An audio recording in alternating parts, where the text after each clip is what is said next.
Aquí estamos. ¿Vieron la película? Chicas, chicos, chiques. Sí. Habiliten los micrófonos. Sí, Así. sí. ¿Ah? Sí. Bien. Sí. Empecemos y se van sumando bien. Bárbaro. Mi idea era un poquito charlar. Salud. Gracias. Sí. Tosiste acá, ¿no? En el interior del Sí, codo. sí, sí. Oh, ok, buenísimo. Mi intención era, con la charla de la mosca, abordar un poco, dividirla en las tres partes que conforman las tres etapas de producción de una película, ¿sí? Hablar un poco de la preproducción, de la producción concreta, que es cuando se avanza, se produce, se graba, y después, en todo caso, lo que de alguna manera en esta película estuve más consustanciado es con la parte de la edición, la parte de la postproducción. Pero antes de ponerme a hablar yo, me gustaría hacerles una pregunta a ustedes, que tiene que ver con el parecer, con vuestros pareceres acerca de la peli. No estoy preguntándoles si les gustó o no les gustó, porque, bueno, ojalá les haya gustado. Es una película, realmente ustedes coincidirán seguramente conmigo en que preguntar si te gustó es medio raro, no es una comedia. No te cagas de risa, ya lo sé eso. Ese era el objetivo tampoco de la película. Entonces, no sé tampoco si les va a gustar o no les va a gustar, pero lo que sí sé, tengo certezas de esto, es que a ninguno de ustedes, les habrá pasado desapercibida. ¿Y por qué digo esto? Porque sé la forma en que se construyó. Yo también fui parte de eso, pero más allá de mis subjetividades, sé las cosas que quería Gabriela, la directora, la cual fue, por si no lo sabían, mi compañera de vida durante muchos años. Y de hecho, el cine fue el que nos unió, porque yo empecé hace muchos siglos atrás, le compaginé un corto que ella estaba dirigiendo, y después seguimos compaginando la vida juntos, ¿no? Y La mosca en la ceniza fue su segundo largometraje. Decía que Gaby tenía bastante en claro, muy en claro tenía, las cosas que quería. También las sabía transmitir de forma clara. Y también era muy obsesionada, ¿no?, con esto. Igual como la mayoría de los que laburamos o que estamos en esta actividad.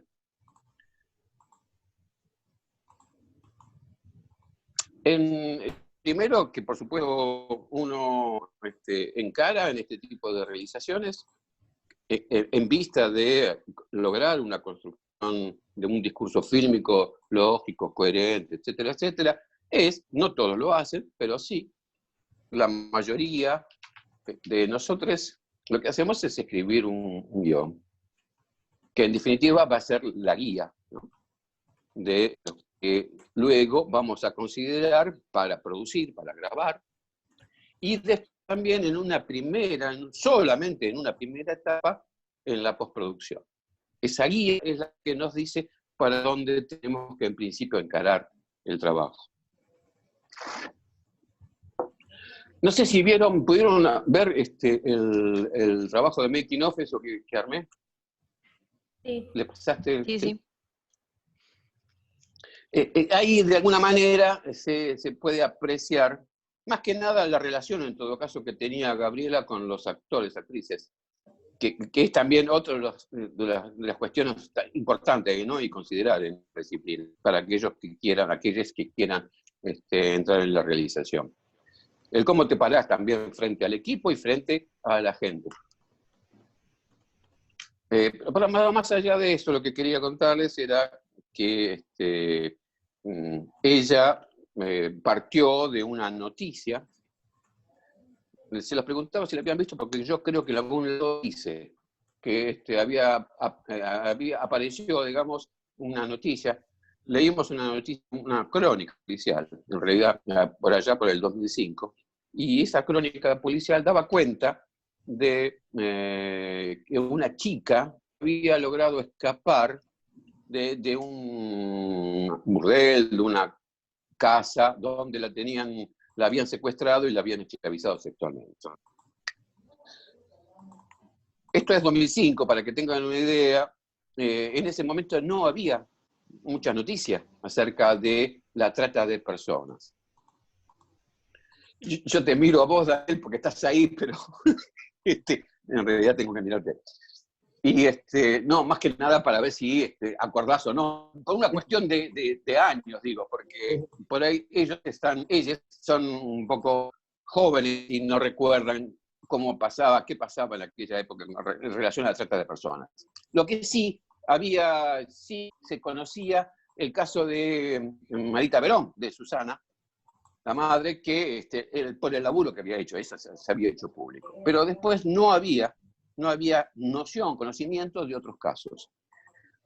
Y entonces a nosotros esa historia, esa crónica que había aparecido, es claro que nos sorprendió. Pero lo que más le llamó la atención a Gabriela en ese momento fue que lo que decía la crónica era que la casa donde había estado secuestrada esta chica estaba ubicada en pleno barrio de Belgrano. Y entonces lo que razonaba, y con justeza Gaby, era, pero ¿cómo puede ser que estando, que seguramente habría otras chicas junto con esa chica que había logrado escapar? ¿Cómo podía ser que nadie en un barrio como Belgrano, tan transitado, con tanta gente que circula, nadie escuchara, nadie viera, nadie percibiera lo que allí sucedía? Lo que ese infierno pasaba y esta chica había vivido. Y entonces, a partir de este cuestionamiento, de este pensar, de alguna manera se repetía, sentíamos lo que había sucedido, salvando las distancias, en la dictadura, donde había una mayoría de gente que era consciente de que algo pasaba, algo jodido, algo denso pasaba a su alrededor, y no obstante esto, daba vuelta la cara, miraba por otro lado. Esta falta de solidaridad, de pensar en el otro. A todo esto, esa situación, había otra línea temática que también le interesaba transmitir a Gaby. Una pregunta, Dani. ¿Leyeron los chicos algo de la premisa cuando hicieron la fotografía? ¿Pudieron leer, chiques, el capítulo de Lajo Segri acerca de la premisa? No, todavía no lecciono ese tema. Bueno, no importa la premisa, pero les pregunto, a ver, no si les gustó, sino, ¿qué les parece que cuenta la película? Desde su perspectiva, ¿no? Por supuesto.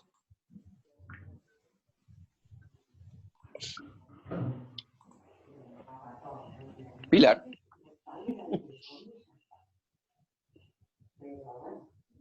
Bueno, ¿Qué les parece que cuenta la película? Bueno, ¿Cómo? Sí, puedo hablar. No, o sea, lo que me parece, aparte, o sea, más allá de lo que es la trama misma, cuenta tipo también una historia más o menos de un grupo de gente que busca una vida mejor después de tipo de, o sea, situaciones precarias, y cómo se explota a esas personas aún con intenciones de, digamos, buscar mejores oportunidades en la vida, como o sea, como que eso fue lo que me pareció siempre cuando vi la peli. O sea, más allá de la misma trama, siempre fue como una idea de explotar al que quiere trabajar bien, una vida mejor, como aprovechar el hombro, o sea, ¿cómo se llama? La frialdad de los demás que no ayudan, más o menos por ahí lo vi todo. Correcto, Barry. Y entonces, para vos la película trasunta esta cuestión de la necesidad de una determinada clase social y jugar con las esperanzas, y cómo la película muestra cómo hay gente que juega con las esperanzas de esa gente. Eso más o menos. Sí, más que nada, tipo, lo que es principalmente eso, lo que estaba viendo, lo que es la jugar con las esperanzas, más que esperanza, más como el esfuerzo, que lo cambiaría, si pudiera cambiar una palabra. Ajá. Eso es como que la primera parte, como que la trama, y lo otro que me pareció también que es súper, o sea, me hace mucho ruido, es la idea del que no ayuda. O sea, es un tema básico. Se repite varias veces en la película hasta el final. De hecho, el final, yo no sé qué, o sea, cuando la chica va y toca la puerta al hombre que está en el estudio, cuando yo había escapado, yo tenía hasta duda de si le iba a ayudar. Pensé que capaz la iba... Claro, claro, claro. A denunciar o a decir que Claro, no, algo que así. hace esta. Sí, te entiendo. Sí. Bueno, eso fue todo pensado. Lo que les voy a dejar, digamos, bien de manifiesto, que todo lo que está en la película, todo lo que vemos en esta película, todo lo que escuchamos en esta película, todo lo que no escuchamos ni vemos, está pensado en función de algo, en función de aquello que se quiere contar o transmitir, ¿sí? No hay nada que sea producto del azar. En general, en cualquier película que veamos, no hay cosas que son propias del azar, salvo alguna eventualidad. Pero lo que está es lo que alguien decidió dejar, pensar o subrayar. Ok, eso de Cerny. ¿Quién más quiere Estefanía. aportar algo en el sentido de qué Yo cuenta la coincido, película? yo coincido un poco A ver, con, esperá, vamos con a terminar. Barney. Vayan levantando la mano, y Estefanía había levantado la mano para hablar. Y aquellos que no pueden hablar porque no les funciona el micrófono, lo pueden mandar por chat la pregunta, así la podemos leer también, Quique, ¿te parece? Se levanta la mano. Tenés una opción. Por eso, fíjate, ahí tenés chat también, Quique. Algunos que no pueden Y preguntar. lo que pasa es que estoy con el celular. Dale. No, pero puedo verlo en la compu. Sí, estoy Dale. cerquita. Perfecto. Sí. Hola, soy Estefanía, no sé si se escucha bien porque me andaba mal hace un rato. Perfecto, Estefanía. Genial. Bueno, creo que como un tema recurrente en la película, más allá de la trama en sí, es la complicidad. La complicidad inicial de esa persona que las entrega, la complicidad con la policía, la complicidad del cliente que va también, y la complicidad también entre ellas de ayudarse. Creo que es como en varias escenas se nota como muy claro el La tema de la complicidad es complicidad. entre ellas, decís, entre quién. Sí, entre ellas como alianza, o sea, ellas desde el lado positivo, pero Ah, después el lado de la ok, policía, de la señora sí, que claro. las entrega inicialmente, de los vecinos que a veces escuchan pero no se meten. Sí, perfecto, Estefanía. En vez de complicidad, ¿qué otro término podrías encontrar para referir a la relación que tienen las dos chicas? De ellas de alianza, de ayuda, no sé, de ¿Algo más? amistad, De amistad. protección. Sí, te estoy guiando, perdóname, pero sí. Sí, lo que quería que dijeses era eso, que Ah, ok. básicamente es lo que estabas pensando, de amistad, Sí. sí. Bueno. ¿Y algún otro? Nico. Sí, coincidiendo un poco con lo que dijeron mis dos compañeros anteriormente, por un lado, sobre todo me dio la sensación de la humildad de estas dos chicas que venían de un pueblo a cumplir un sueño de capital, terminar el colegio, el agravante de la compañera que tenía cierto retraso madurativo, lo cual en algún momento tenía en una posición todavía mucho de mayor fragilidad. Paciencia, hacer la tarea, sentate. Y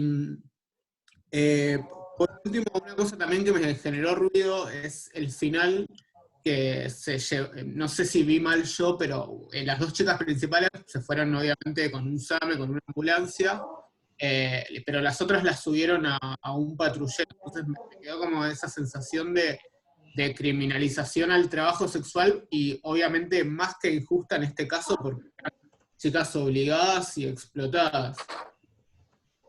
No te escuché lo último, perdóname.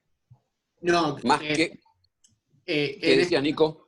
sí, era una criminalización hacia el trabajo sexual, pero de una manera más agravada, porque esa misma complicidad policial criminalizó a esas chicas que fueron secuestradas, explotadas y obligadas a ejercer un trabajo en contra de su voluntad.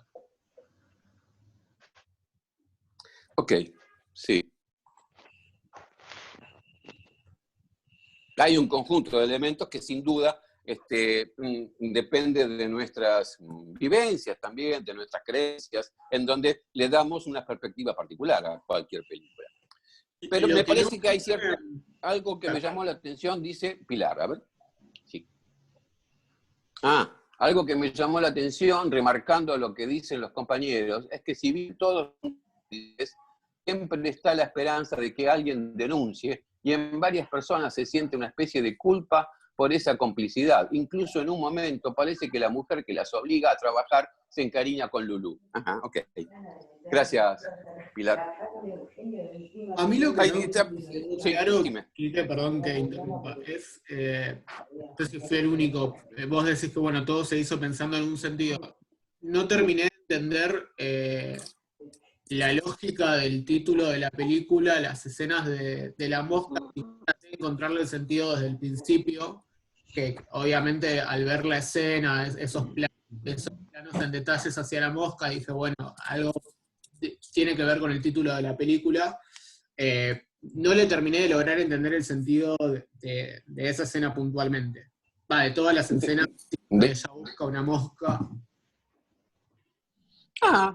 Pero no, por ahí no escuchaste el cuentito acerca Pues, de la mosca. En un momento le dice Pato a Nancy cómo tiene que hacer para que la mosca resucite. sí, esa parte Sí. creo que esa parte la escuché, pero por ahí no le terminé de entender el sentido en sí. A ver, che, ¿qué dice el anfitrión de la reunión? Ha actualizado una cuenta pro, esta reunión tiene limitaciones de tiempo, vamos. ¿Actualizaste algo, Dani? No, apareció un cartel, pero decía que... Sí, bueno, por esta vez tenemos tiempo libre, así que el round sonó la campana de partida, pero no la de finalización. Igual pongamos tiempo para terminar. Dale. A ver, me parecen bárbaras todas las intervenciones, todas las opiniones. Y decía que de alguna manera tiene que ver también con lo que cada uno de nosotros siente, interpreta, vislumbra a partir de nuestras propias, quizás, creencias o vivencias. No obstante, Pilar, apaga el micrófono porque se escucha, me parece, cuando hablas con alguien más.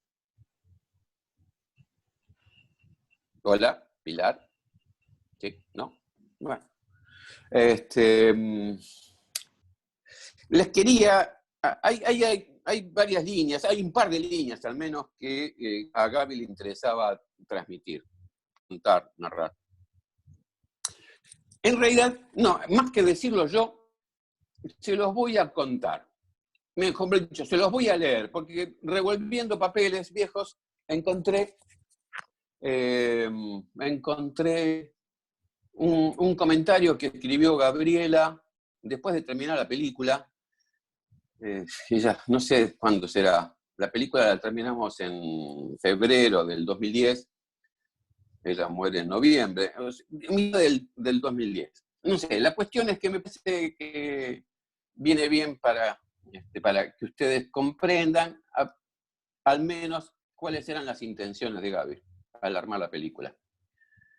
Dijo ella, con cierta frecuencia escuchamos o leemos sobre casos policiales en los que se descubre una red de prostitución, trata de personas o prostitución infantil. Escuchamos estas noticias con algo de sorpresa, como si estuviésemos ciegos a las evidencias cotidianas que se despliegan dispersas de nuestros ojos. Tarjetitas repartidas en una esquina. Ustedes no vivieron esa época de las tarjetitas que se repartían para entrar a los burdeles. Tarjetitas, repartidas en una esquina, anuncios publicitarios en los periódicos, la puerta de un edificio que se abre y se cierra incesantemente. O cuando vemos un hotel, alojamiento al costado de la ruta. A pesar de necesarias leyes nacionales e internacionales y de debates y análisis profundos sobre este tema, la aprobación solapada de esta situación aberrante, la estigmatización de, comillas, estas pobres chicas sin futuro, y el encubrimiento de los clientes, esos seres anónimos por los que el negocio también continúa existiendo, dan legitimidad a la prostitución, entre comillas, en el imaginario social de nuestro mundo globalizado.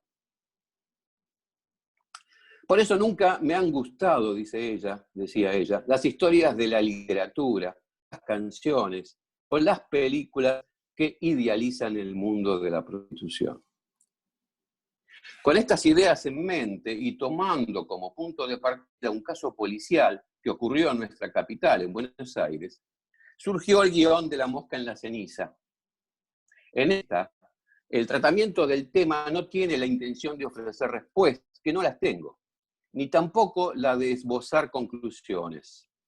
En cambio, se trata de contar, de narrar, una historia en un contexto en el que el afuera está siempre presente y se ciega frente a estos mundos escondidos detrás de una puerta o una ventana. Mundos en los que los hombres, sin importar su condición, realizan un ritual mercantilista que va de la mano de la pobreza y la brutalidad. Los personajes de Pato y Nancy llegan engañadas a uno de estos mundos. Para sobrevivir, lo único que pueden hacer es resistir y adaptarse, cada a su manera. Pero el vínculo que comparten es lo que realmente prevalece, en evidente contraste con el mundo en el que han quedado atrapadas. Este vínculo es lo que finalmente las salvará, porque en el fondo, en su sentido más profundo, esta es sobre todo una historia sobre la amistad, otro hábito humano, pero en este caso noble.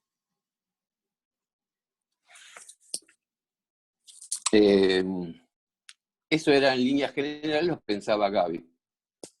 Lo que pensaba antes de escribir el guión y lo que también siguió pensando después de realizar la película.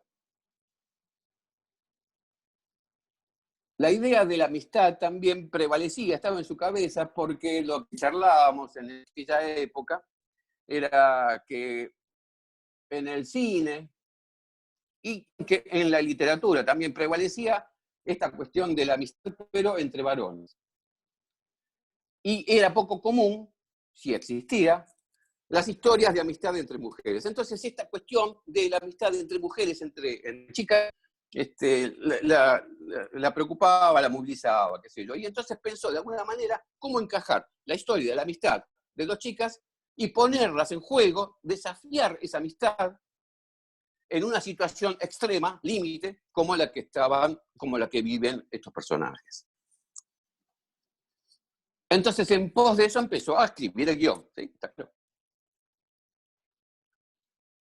Cuando se escribe un guión para un largometraje y también para un corto, si ustedes lo van a escribir, no se escribe una versión, se escriben 2, 3, 4, 5. La versión que terminó siendo la película de La mosca en la ceniza es la 6ª versión. Y pasó previamente, porque el guión lo habían seleccionado a Gaby, y al guión lo seleccionaron para participar en un seminario en México, donde acudió, laburó el guión también allá. Había dos popes, no me acuerdo el nombre, se me fue la cabeza el nombre, pero bueno, que si bien el guión se mantuvo básicamente igual, hubo algunos toques, algunas modificaciones de estructura. Y quedó finalmente, después con algunos agregados más de Gaby, quedó el guión tal como vimos en la película.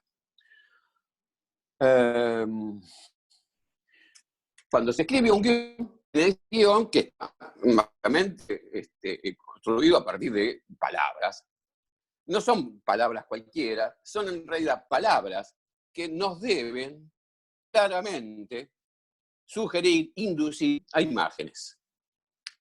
El guión no tiene absolutamente nada que ver con lo que cuando escribimos en literatura, un corto, una novela, mejor dicho, perdón, un cuento o una novela, no tiene nada que ver con el formato del guión. ¿Pudieron ver alguno de los guiones de la página?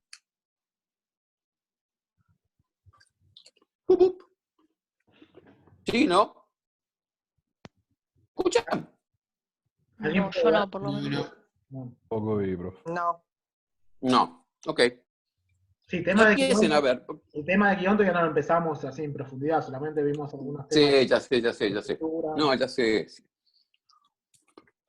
Pero simplemente aprovecho y avanzamos en algunas consideraciones Perfecto. que tienen que ver con cómo se construye una peli. cómo se llega finalmente a construir un relato a partir de ciertas apreciaciones personales, particulares. Decía entonces que, si bien en un guión hay palabras, un guión básicamente es guía, ¿no? Y a partir de esa, entonces le adelante.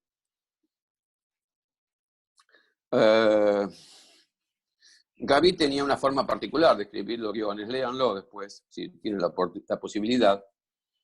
Yo creo que estaba en la página de la cátedra, si no está, después lo subimos. Y no escribía con, ¿cómo se dice esta palabra? Con florines literarios, porque eso en realidad sería justamente lo más alejado de un guión cinematográfico. Tiene que escribirse con dureza, pero lo que tiene que también existir en un guión, y eso lo van a ver después cuando lean la bibliografía y lo que dice un guionista reconocido, Jean-Claude Carrier, él sostiene que también tiene que existir, tiene que verse, tiene la emoción en un guión. ¿A qué se refiere con la emoción? Se refiere básicamente a esa sensación, a esos sentimientos que los personajes sugieren a través de sus acciones. A diferencia de el cine norteamericano, en donde prevalece la acción, en el cine de Europa, que al menos postula Jean-Claude Carrier, lo que prevalece es la interpretación, es la construcción del personaje. El personaje es por lo que es, a diferencia de los yanquis, donde el personaje es por lo que hace. Es básicamente la diferencia. El caso de la película de Gaby, están de alguna manera atravesadas las dos cuestiones, el hacer y el cómo son.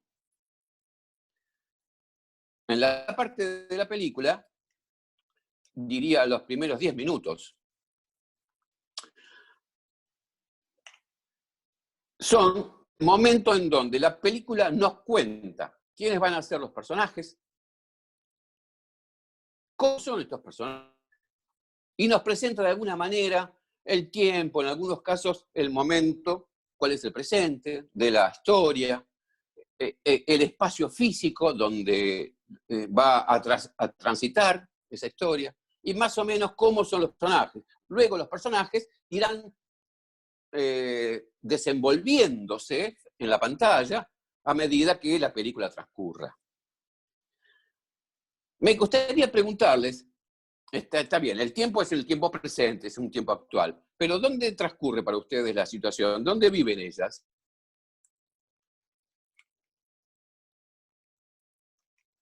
Vuelve la pregunta ahí, no se escuchó bien.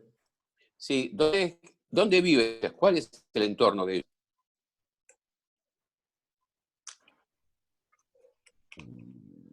O sea, dice tipo, los personajes hacían a lo largo de la película, pregunta. Sí, los personajes no, concretamente. La primera parte de la película muestra el lugar donde viven las pibas. Como en el norte, parece. El norte argentino. Parece en el norte. ¿Una cosa en particular notaron?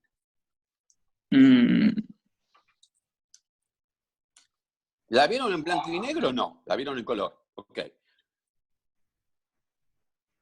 El color de la tierra. El color de la tierra. La tierra es ¿Cuál es el color de la tierra por la rojo. que caminan? Rojizo.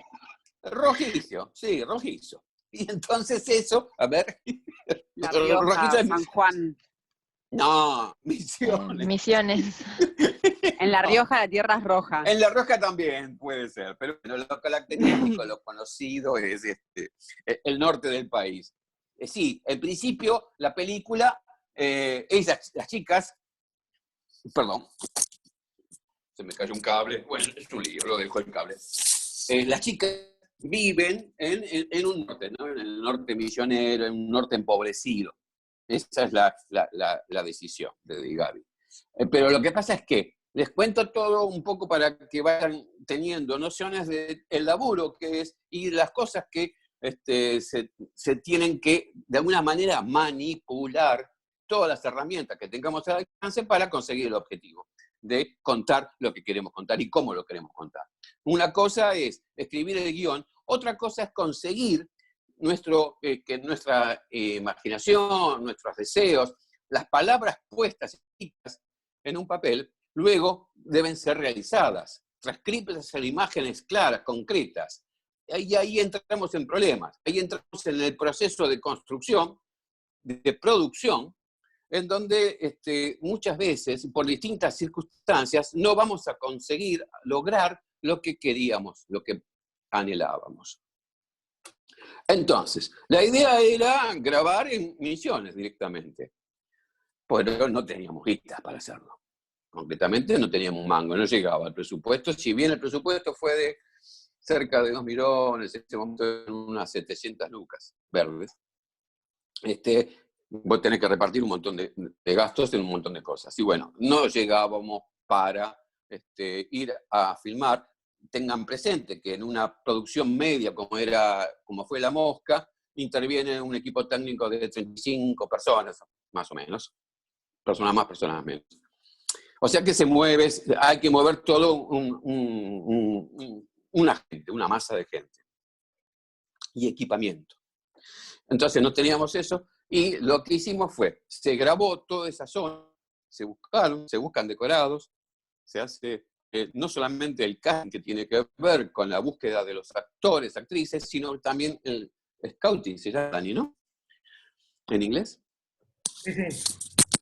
Ok, que es la búsqueda de los decorados donde se van a desarrollar las distintas situaciones de la película. Bueno, nosotros finalmente encontramos algunos lugares en la provincia de Buenos Aires, unos 30 kilómetros más o menos de capital, y allí fuimos, y también lo que hicimos fue, una vez que se decidió dónde hacer la grabación, se fue con un camión con polvo de ladrillo, que lo tiró polvo de ladrillo en la calle donde iba a grabarse. Y así, entonces, la intención era que se asemejara, que pareciera al norte misionero. Este es un detalle nada más que les cuento. Pero la cuestión, entonces... ¿Hola? Bueno, Sí, se escucha, ¿eh? Ah, no, sí. Sí, sí. Ah, no, porque desapareció, bueno, no sé, me apareció el iTunes en la compu. Bueno, no sé.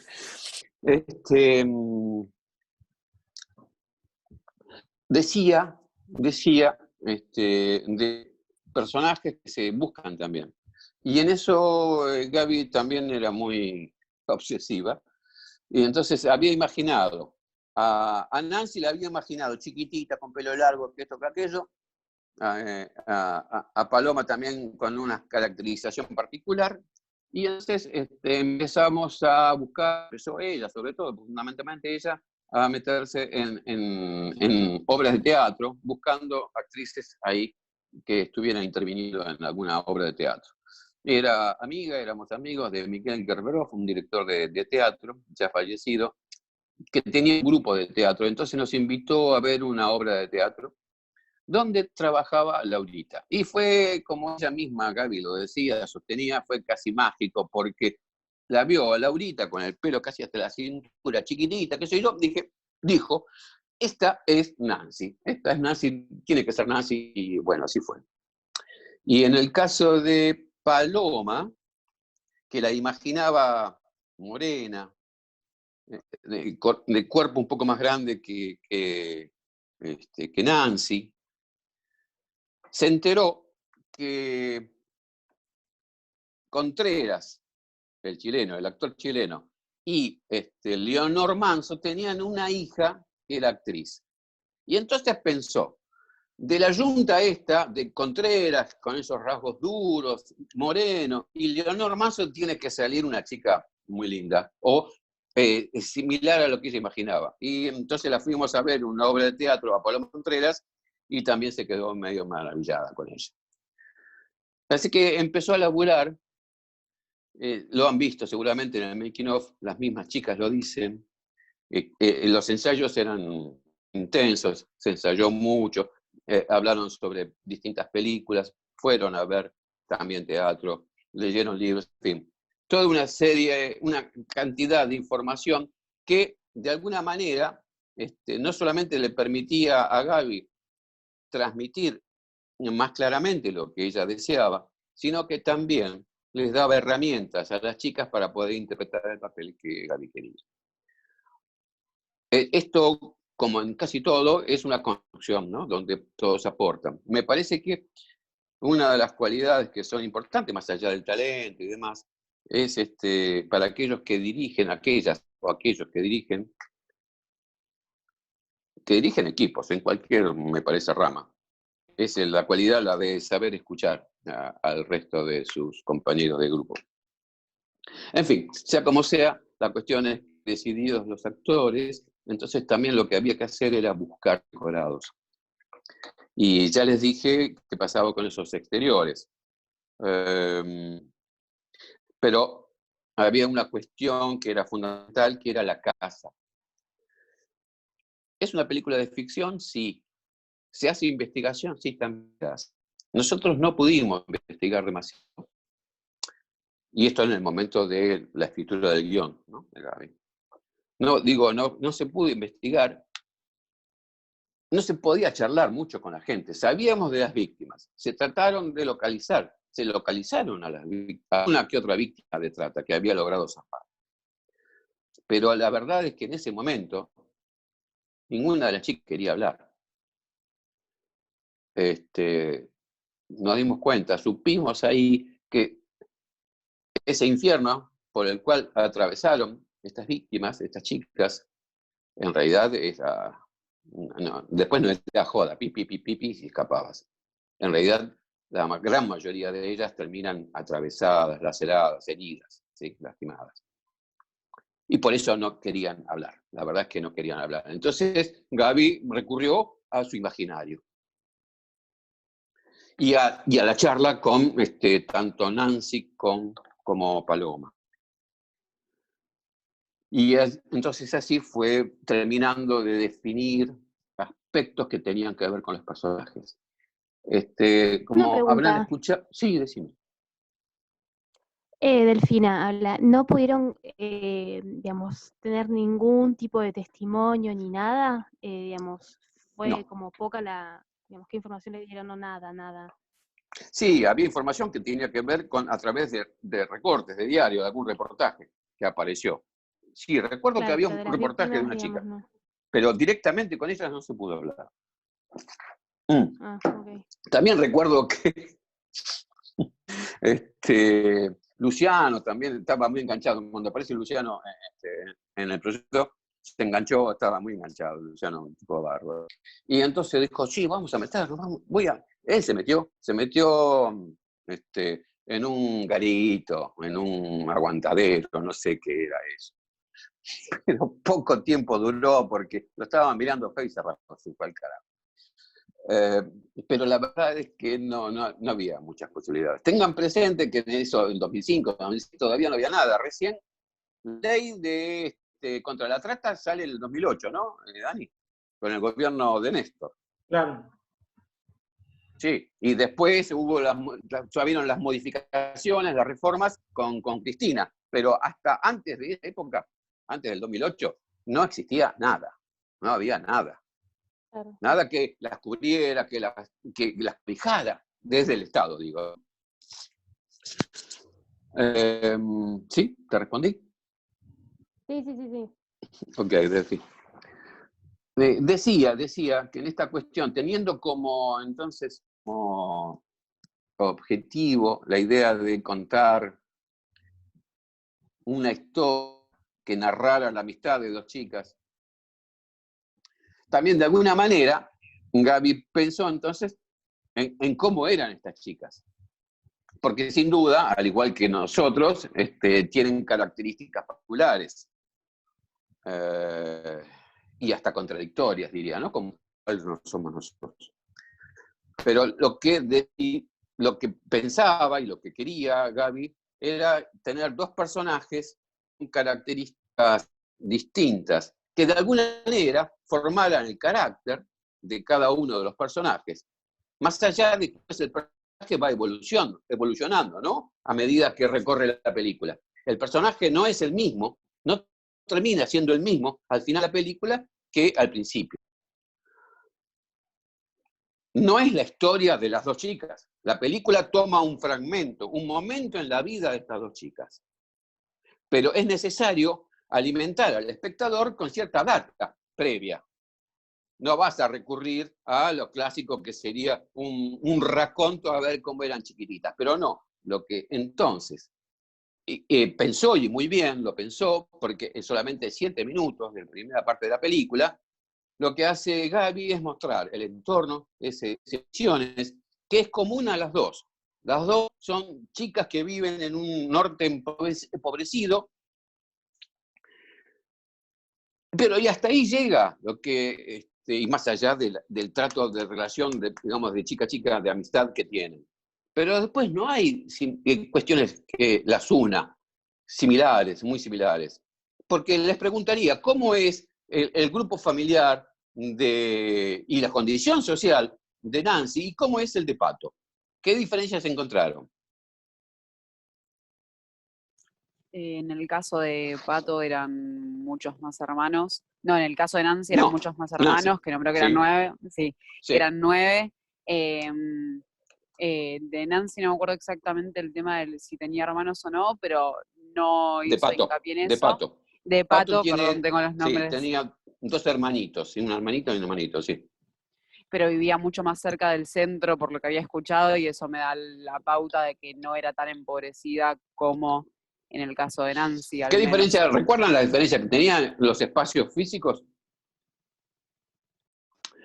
La vemos a Nancy dormir junto con un bebé, que no sabemos si es el hermano, si es un hijo.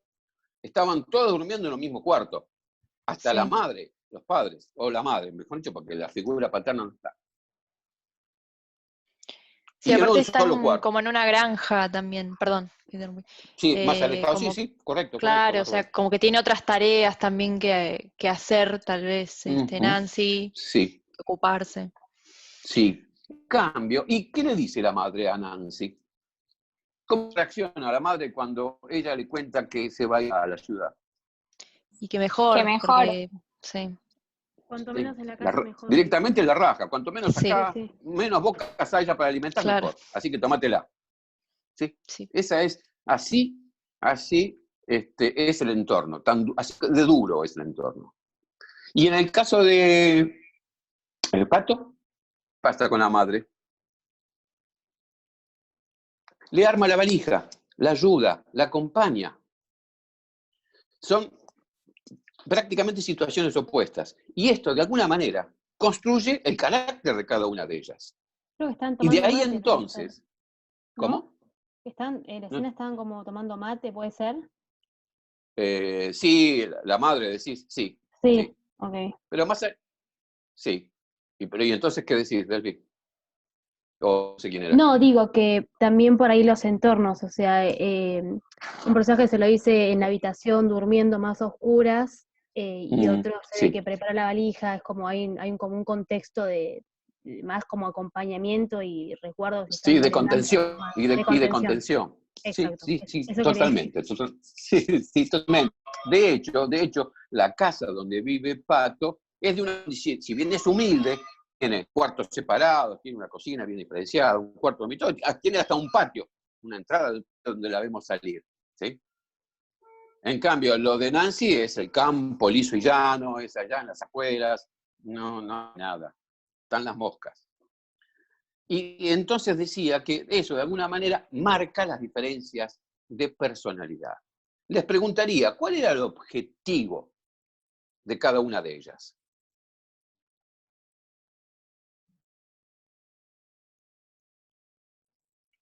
Antes de que vayan No, el objetivo. a Buenos Aires o a lo largo de la película. No estoy hablando del superobjetivo. No, estoy hablando del objetivo de vida. ¿Qué sé yo? ¿Qué desea? ¿Cuál es el anhelo de Pato? Y Pato quiere terminar el colegio. Terminar el colegio, perfecto. Sí. ¿Y qué pasa con Nancy? De Nancy no sabemos mucho. Sabemos como que Nancy quería sobrevivir, pasarla un poco, parecía. Sí, ella se adapta, ella no tiene problema. Se nota aparentemente... Sí, quizás más resignada. No sé si la palabra es resignación, pero está bien, válido, así lo pensás. Pero lo que quiero marcar, señalar es que son diferentes. Ellas son diferentes en sus ambiciones también, son diferentes. Y en la inocencia, ¿no? También. Es un término de inocencia que lo dejaría quizás a un costado. Vos porque suponés que Nancy es más inocente que Pato. No, pero digamos, cuando están por entrar a la casa, ella se acuerda del nombre de la calle, está como más Sí, atenta. La sí, otra sí. se manda directo, perdón, el personaje se manda directo y sube por ahí y ella está un poco más atenta, le Sí, sí, pregunta si vamos a ir a la casa, al principio, digamos, ¿no? sí. Es coherente, es coherente. Y eso es otra gran virtud de no solamente de las chicas, de las actrices, sino también de la dirección de Clark, ¿no? Es la coherencia de los personajes, porque los personajes te tira esos indicios en ese arco y luego, lo que quiero decir es un personaje, como decía Carrier, es por lo que es. Digo, es por lo que es en definitiva. Como vos construís al personaje el paso a paso. Y haces, y lo que haces, de alguna manera va a devenir en otra acción. Haces esto en el futuro porque antes hiciste esto, en el presente o en el pasado. Y está todo absolutamente relacionado. Y yo creo que esa coherencia, esa solidez, está presente en esta película. Que no es habitual a veces, que haya un trabajo de desarrollo de los personajes tal como el que llevó adelante Gaby en esta película. Porque le interesaba, qué sé yo. Había estudiado teatro también. No sé, bueno, así las cosas. Y les preguntaba cuáles eran los objetivos. Ustedes dijeron que mientras que Pato desea estudiar, progresar, avanzar, Nancy se adapta, se la banca. Es una piba que también tiene problemitas, medio tonta, como dice su misma amiga, su propia amiga. Y ella misma también lo reconoce. Y esa tontera, ¿por qué? Qué sé yo, no sé, quizás porque me place, diría Gaby, pero más allá de un gusto personal, también esa condición de cierta inocencia, como decís vos, o de tontera, y ustedes, sí debe para cómo después se desarrollan los personajes y quién es en definitiva la que logra zafar, logra que zafen. Nancy. Es Nancy, claro. Ahora les preguntaría, avanzando, ¿no?, en la película, ok, es Nancy la que lleva la acción, pero ¿por qué? Porque si Nancy, que es una mina que se adapta a todas las circunstancias y que la verdad es que estaba bastante cómoda en el lugar, no digo que estuviese feliz, digo que sabía adaptar a las feroces circunstancias y lo estaba llevando a cabo, ¿sí? A diferencia, por oposición a Pato. Ahora, ¿por qué entonces decide romper toda esa adaptación, esa cosa cómoda que tenía? Y en beneficio de su amiga. En beneficio de su amiga. Es la amistad. Es la amistad la que finalmente hace que estas dos chicas se salven. Es esa fuerza de una amistad especial, ¿no? También. Una amistad que está más allá de cualquier otro obstáculo. Cuando lean el capítulo de premisa de... se me fue el nombre. Dani. La José Gris. La José Gris, sí, caramba. La José Gris es un personaje medio detestable, capitalista, diríamos ahora un neoliberal, no, eran capitalistas acérrimos. Por ejemplo, como ejemplos de premisa, que la define básicamente como una línea contundente, una sentencia, una afirmación, dice que el capitalismo siempre vence al comunismo, por ejemplo. Eso es para que los pinte de alguna manera. Pero más allá de estas cuestiones ideológicas, la pensó muy bien en cuanto a la estructura, cómo organizar una estructura, una película, basándose no en películas, sino en teatros, pero hasta hoy, hasta el día de hoy, sigue tomándose a él también como un elemento importante en la decisión de la construcción del discurso fílmico. Digo entonces que se habla de la Josegri, podría ser que la premisa en este caso es que la fuerza de la amistad vence a cualquier obstáculo. Sería un poco ambigua, pero bueno, qué sé yo, anda por ahí. Eso, insisto, en que en gran medida lo que quería transmitir Gabriel era esta cuestión de la amistad, ¿no? El hábito humano, como ella lo refería. ¿Alguna pregunta hasta aquí, chicas, chicos? No. No. No, pensé que iba a salir algo del beat. Yo sí tengo una pregunta. Sí, claro. Después, en lo que es la postproducción de la película, se deciden también algunas cosas como sutilezas o qué se va a dejar abierto y qué se va a cerrar, o ya desde el principio, al menos en este caso, tenía bien en claro la directora al momento de hacerlo, qué cosas iba a plantear como hechos y qué cosas iba a dejar como a libre albedrío. ¿Y cuál es lo que para vos está a libre albedrío? Para mí hay cuestiones, que es ¿El lo que final? comentabas antes, como las decisiones finales, no hay como una opinión clara en la película, sino como que para mí la mayoría de las cosas están sugeridas y cada uno arma No quise decir eso, ¿eh? No, pero no en el sino como que cada uno lo puede interpretar según su propio bagaje y no está todo tan expuesto como, bueno, esto es así, tiene que ser así, sino que la opinión de la directora se va plasmando y no con texto duro, más a eso iba. Como que no hay algo que diga esto está bien, esto está mal, y que los personajes lo expongan con un remonólogo, sino que con las propias actitudes que van teniendo a lo largo de la película, llegás a sacar la conclusión y lo llegás a comprender, pero en ningún momento estaba como literal expuesto. Me parece eso, y no sé si fue una decisión desde antes de hacer la película, o si una vez que se habían terminado de tener las escenas, se dejó afuera, eso. No, desde antes, desde el principio, tenía bien en claro qué cosas quería transmitir y también cómo quería transmitirlas. El hecho de no ser explícito, de no explicar, era una de las premisas de Gaby en la construcción de este discurso fílmico. Tal es así que a cabezas de equipo nos comentaba, bueno, yo lo sabía de antes porque, bueno, es elemental, pero su idea sobre cómo construir la película tenía que ver con no bastardear a los propios personajes, a los personajes que ella había construido y que de alguna manera relataba.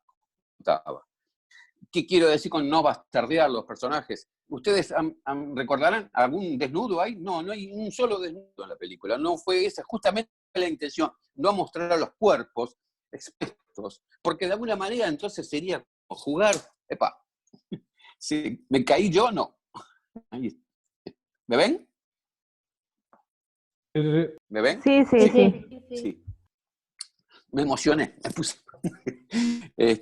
No quería mostrar los cuerpos, no quería ser explícita, no quería mostrar escenas de violencia. El único momento violento que hay en la película es que fue pensado por ella, hasta el dibujo hecho, pero después yo lo reforcé mucho más en la edición final. Es el primer golpe, el golpe que le da Luciano a Paloma, el golpe que le da el personaje de Luciano, que no me acuerdo el nombre, a Pato.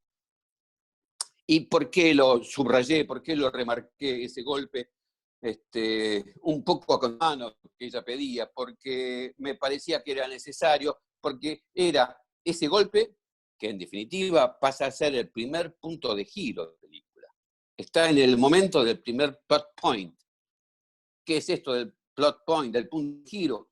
Es cuando el momento en que la acción viene de una manera y gira cambia y entonces entra en el desarrollo de la película. El primer punto de giro principal de una película es el que, de alguna manera, hace avanzar o cambiar la historia que venía narrando, marca el final de la presentación y el comienzo del desarrollo en una estructura de 3 actos que es bien clásicamente aristotélica, ¿sí? Ese momento, Pregunta. entonces, sí. Perdón, en Sí. esa escena, esto igual, yo sé que es muy subjetivo lo que voy a decir y es bastante mi opinión. Cuando en las películas se suele, cualquier en realidad relato fílmico, se suele mostrar cuando se golpea la cabeza y se cae, yo en un momento pensé que se había muerto. Porque muestra literal como, creo que se golpea la cabeza con un escritorio o una Sí, mesa de luz. se encuentra con la mesa y después golpea el piso, sí. Pero igual al instante después abre los ojos y te das cuenta que en realidad la lastimó y que no es que la mató. O sea, se quiso dar esa intriga en el momento de si es que efectivamente la había matado o no, o simplemente reflejar que, ese punto de giro que es bastante, digamos, icónico. O sea, que se nota que cambia, digamos, a partir de ahí. Sí, cambia desde lo dramático. Me refiero no que cambie el personaje, No, claro, sino claro. que cambia la película, ¿no? ¿Hacia dónde va? Las pibas venían a laburar a la capital. Y luego, inmediatamente antes, Susana les dice, no, chicas, acá van a laburar y me van a tener que pagar lo que me deben. ¿Cómo? ¿Qué deuda?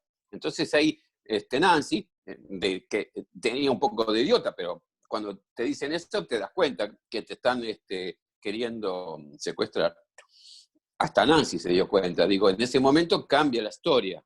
La historia toma otro rumbo. No sé cuál será el rumbo.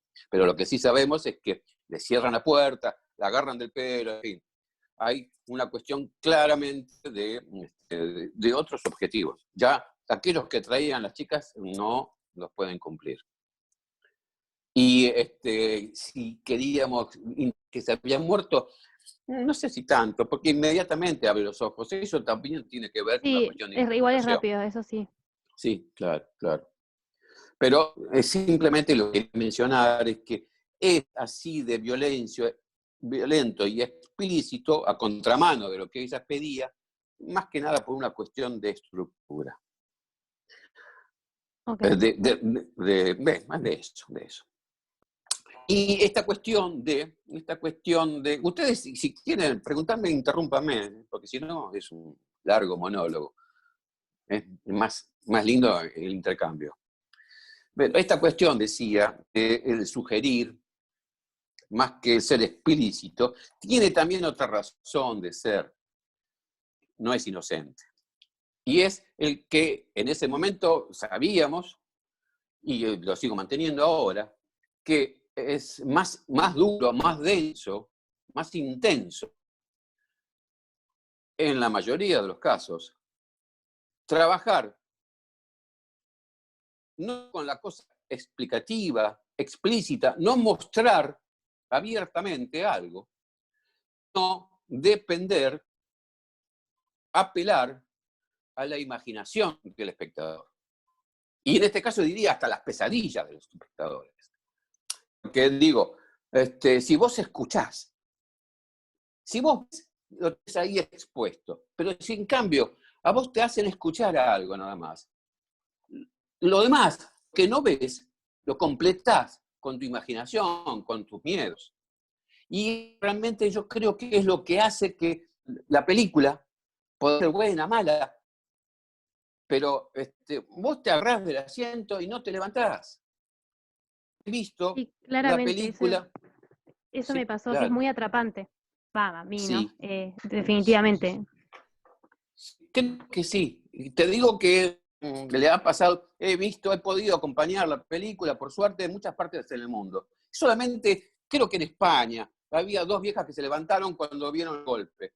También lo sabía eso. También lo sabíamos con Gaby. Sabíamos que ese golpe, tan explícito, tan violento, podría llegar a provocar que alguno dije, no, se pudrió todo, no me voy a bancar esto. Que es válido, qué sé yo.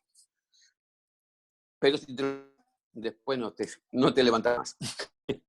Y eso pasa, porque está bien hecha la película. Más allá de que yo sea el editor. No, está todo bien hecho, realmente todo pensado para conseguir eso. para conseguir que la película no se detenga, avance, sea densa, sea oscura.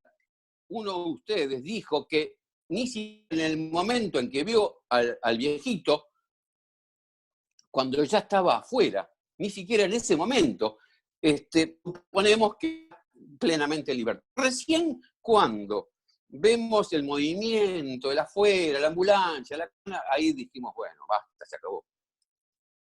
Pero después, al final, la película te dice que la pareja de Nan le quema la carta que le manda a su mejor amiga. Y la verdad son los hijos de puta. Ese final, pero no quería llegar todavía a eso, ese final discutimos mucho creo que ahí hay una cuestión de género, ¿no? Que yo no me considero machista ni nada por el estilo.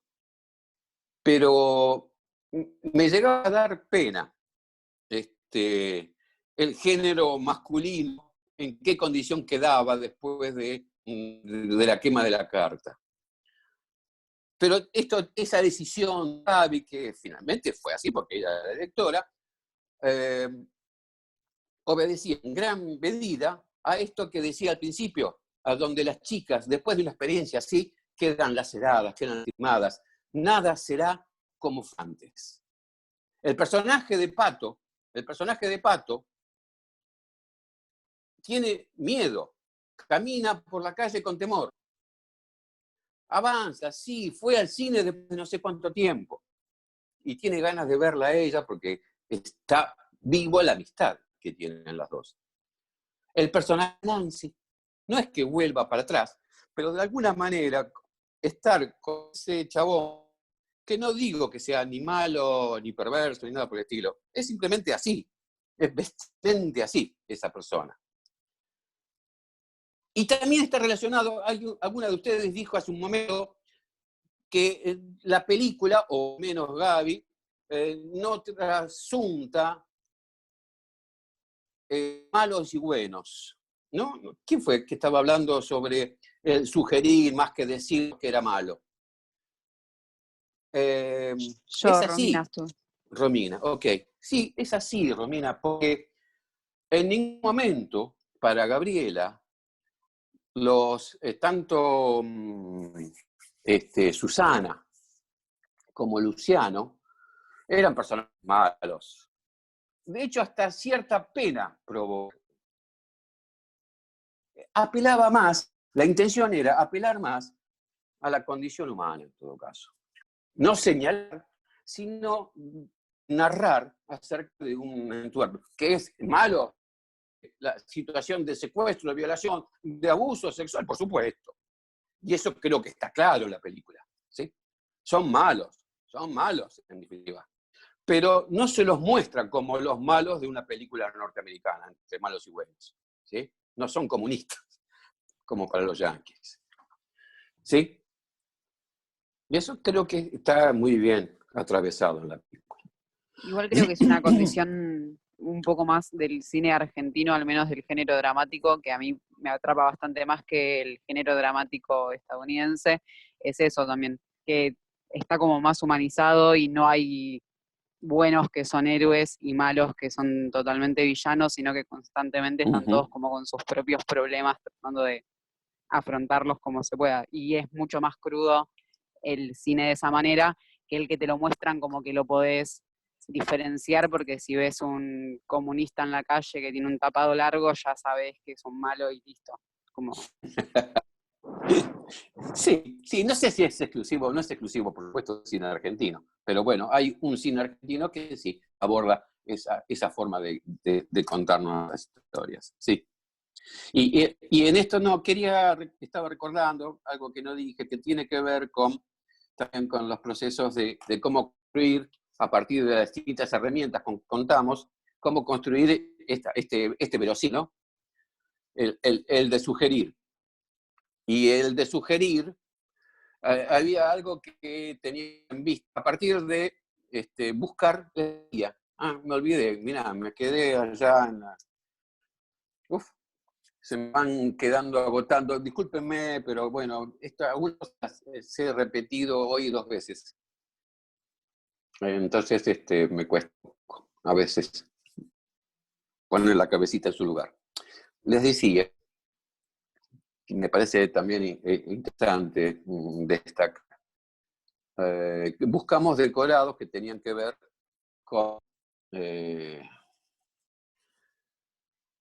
buscamos decorados que tenían que ver con esa casa.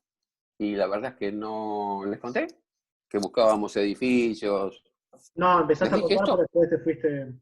Eso te Y quería después me fui por las preguntar ramas. Sí. con respecto a la elección de la casa, si imagino que obviamente ella se imaginó un lugar, pero si después eso va variando a medida que uno va A encontrando, medida que porque conseguís. tampoco uno va, Claro, claro, a claro. buscar todas las Claro. casas, tiene un tiempo limitado, digo, no puede estar buscando todo el tiempo, Bueno, pero a medida que aparecen las cosas, y eso también, un poco con respecto a eso, sí, ¿qué cambios puede llegar a haber a medida de esto también, de encontrar otras cosas, y si varía mucho en el guión, o en el guión, qué cambios puede llegar a haber, o en qué cambios hubo en este caso en esta peli?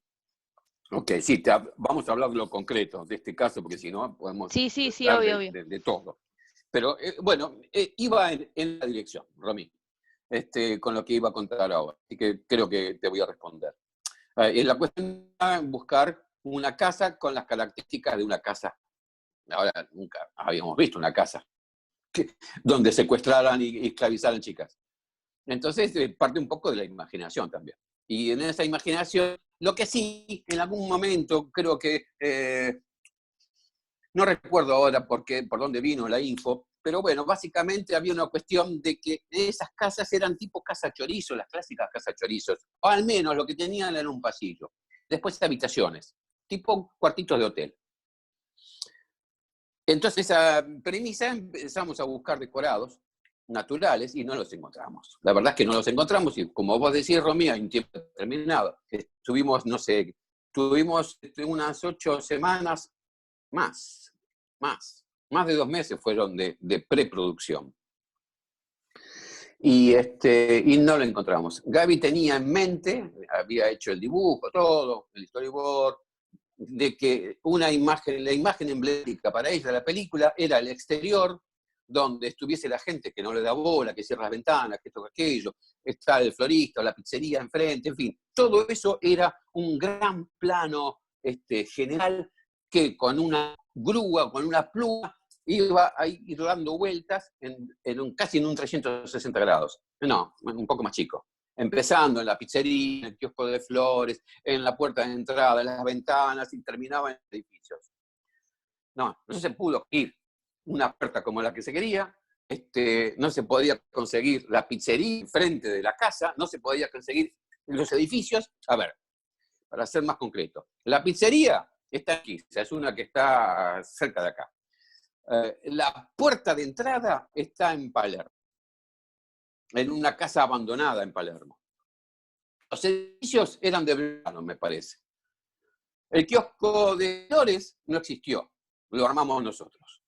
Entonces, la magia, lo que tiene de maravilloso esta disciplina es que empieza a manipular todo y después le haces creer al espectador que yo que estoy hablando aquí y allí, que es la foto, pero que está en su casa, si unimos estas dos imágenes, parece que nos estamos hablando, que estamos en el mismo lugar. Bueno, y como primariamente se la ve así, lo que hacíamos eran con decorados naturales, fue armar el rompecabezas. Y unidos a través de trucas, efectos. En este caso, unidos por sobreimpresiones. Ahora, por ejemplo, en el caso de la pizzería en Urquiza y la puerta de entrada de Palermo, recordarán que hay varias veces en donde hay plano y contraplano. Esto es, vemos el frente de la casa desde la pizzería y el kiosco de flores está en la vereda de la pizzería. Entonces, parados con la cara, desde la pizzería, ve el kiosco de flores y luego vemos la calle y la puerta.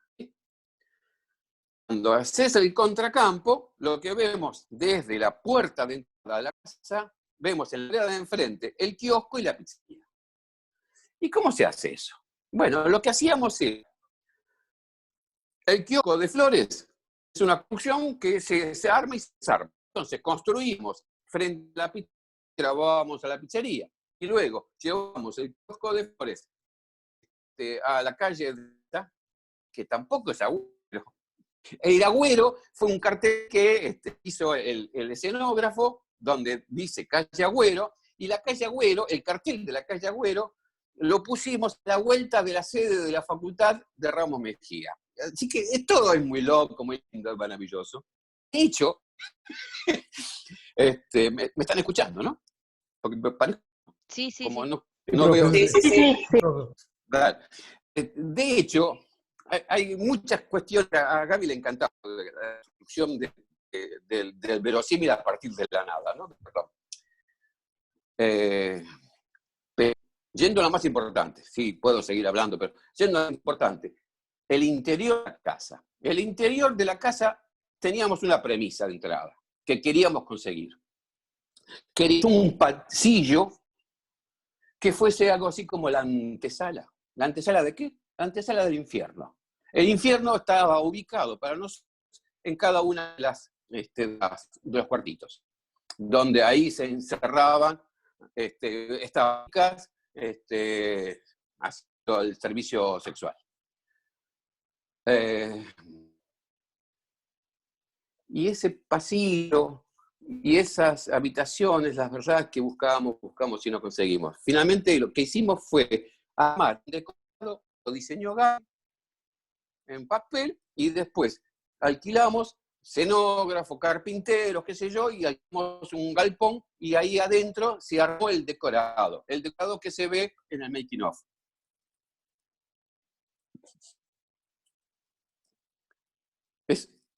¿Ustedes preguntaron por paredes que se veían en el making of? ¿O eso fue a la tarde? No fue acá. ¿No? Acá no. ¿Queda claro? Se armó un decorado artificial para todo el interior. Después, para que tengan una idea más precisa todavía, yo les mencioné la puerta de entrada de la casa que estaba en Palermo. El exterior de la puerta es uno, el interior es de otra puerta. El interior y la escalera que sube es de una casa abandonada. Una casa abandonada que la conseguimos por muy poca guita y donde suponíamos que por ahí había funcionado en una época como una casa de estas clandestinas. Después también usamos de esa casa, porque uno subía la escalera, vieron que había una puerta más, esa puerta la colocamos nosotros, porque no existía. Se cerraba esa puerta y después los personajes salen para la izquierda del cuadro, ¿sí? ¿Me siguen? ¿Recuerdan esa imagen? Bueno, a izquierda del cuadro, ahí en ese lugar físico, no había nada, era todo abandonado, no existía nada. Y lo único que usamos de esa casa, además, fue el patio interior donde se cae pato, donde se tira pato, para intentar escapar. Pero también hasta las terrazas, parece una sola, en realidad creo que eran 2 o 3, no me acuerdo bien ya, que se unen. La maravilla del montaje hace que esto esté al lado mío y cuando no está en realidad. Volviendo a la casa y teniendo como objetivo la idea de construir ese pasillo que fuese la antesala de lo oscuro y lo denso, y no ser explícitos, si recuerdan ustedes, si rebobinan en su cabeza la peli, no van a encontrar una sola imagen que se vea algo del interior del cuarto, y menos con chicas. Nunca se vio en ninguna parte de la película. Lo único que se asoma es con el primer cliente, que Nancy, ese chico barbudo petizo, que era un amigo mío. Lo único que se ve es la puerta que se abre y se ve al fondo un papel higiénico en una mesita de luz. Eso es la única referencia que existe de los cuartos. Y esto fue pensado así, justamente porque considerábamos que el escuchar desde ese pasillo, el escuchar, es insoportable la publicidad de todo el tiempo. ¿La escuchan? Sí, se escucha. Sí, sí. Es insoportable. Lo loco es que el lunes, en la primera charla que tuve en la comisión de otro compañero, de Osvaldo, de los lunes, ayer, martes a la mañana, teníamos mucho conflicto con la conexión. Se cortaba cada rato. Entonces Osvaldo me dice en un momento, che, Quique, te llamo, dame el teléfono, el teléfono de línea, así te llamo y después te pongo en altavoz. Bueno, bárbaro, genial. Le paso el teléfono, se corta la línea, ¿no? Dejó de haber tono. Y apareció ahora, llamé, no termina nunca de joder. ¡Uf! ¡Basta! Ya está. Bueno, perdón. Estas son las cuestiones virtuales. Qué loco. Bueno, el asunto estaba por los pasillos. El pasillo y la cosa sugerente. Y decía que no mostramos nada, adrede no mostramos nada, pero sí pensamos, y se hizo en función de eso, el armado del sonido. Por un lado, ese pasillo le pedimos al sonidista, a Sebastián González, un tipo bárbaro, genial, que construyera un sonido que de alguna manera despegara a ese pasillo, lo particularizara de alguna manera. Y entonces sí, inventó sonidos, no se escuchan bien en estéreo, en realidad estaban pensados y estaban construidos para funcionar con lo que en ese momento la película tiene, que era el Dolby 5.1. Entonces hay mucho sonido de abajo, de buffer, y construyó entre sonidos graves, pesados, densos, y los mezcló con sonidos de vidrios, raspando vidrios. No sé, hizo un sonido que tiene un alma particular. Y que la verdad que escuchaba, en los cines se escuchaba bárbaro, acá no sé si se escucha así. Pero de alguna manera se presiente esa diferencia, esa cosa. Y por otro lado, eso está acompañado con el sonido, más allá que, por supuesto, el laburo de la luz, ¿no? La luz también está pensada en función de conseguir determinados climas y aportar al clima. Pero el sonido, que crea también espacios sonoros, esto es lo que quería mencionarles, así como creamos espacios físicos desde la edición, también los creamos a partir del sonido. Sonidos en off. Si rebobinan otra vez la película y se ponen a escucharla, cuando están en los pasillos o cuando vemos la única cuartito que vemos es el cuarto donde duerme la chica, o con las chicas en ese cuartito, se escuchan en off sonidos puntuales, no son muchos, son 2 o 3. Está el sonido de los elásticos de la cama, el clásico. Después sí se escuchan gemidos, pero son los gemidos únicamente de hombres, de varones. Jamás se escucha el gemido de una chica. Y esto tampoco es casual, ¿no? No es porque no conseguimos mujer para que hiciera el gemido. Es porque había una decisión justamente casi ideológica, diría, de no utilizar, las chicas no están gozando. Esto es lo que quiero decir. Esa era la interpretación, al menos, que quería dar. ¿Sí? ¿Sí? ¿Alguna pregunta? Sí. ¿Alguna preguntilla? No. Bien. ¿Paula? No. ¿Todo claro? ¿Algo que quieran saber?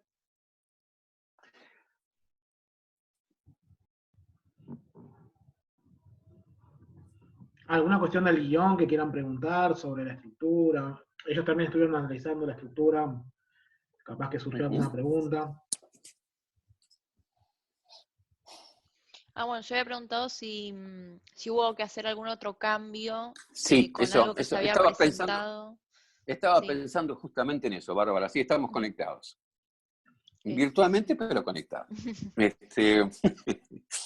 Sí, tenía que ver con, bien, esto tiene que ver con el proceso final, ¿no? Con la edición, en donde, como ya les dije, es el momento de la reescritura. Uno llega a ese lugar con el material producido. Y el material que se produce, no necesariamente, en general, la mayoría de las veces, no es exactamente lo mismo que se pensó. Un caso de esos es la escena del comienzo de la peli, cuando se encuentran el personaje de Julia, la mujer que las engaña, con las dos chicas en esa confitería. Sí. Sí, ¿Se acuerdan? Ok. sí, sí. Eso que parece una confitería, ¿no? Una estación De tipo de servicio con restaurantes o sí, lugar en para una comer. estación de ómnibus de la provincia. Sí. Sí. Bueno, no. Era una casa abandonada que había sido bar, pero que no era nada. Estaba en el medio, perdida en el medio del campo. Que también nos había concedido, la habíamos concedido prácticamente gratarola. Por eso nos convenía armar todo y no alquilar un lugar. Y estaba previsto, presupuestado una sola jornada de grabación. Una escena que, si bien no era imprescindible, era necesaria. ¿Por qué era necesaria? Estuvimos hablando de puntos de giro. Una película tiene tantos puntos de giro como la película necesite, ¿no? No hay ninguna regla que determine exactamente cantidad.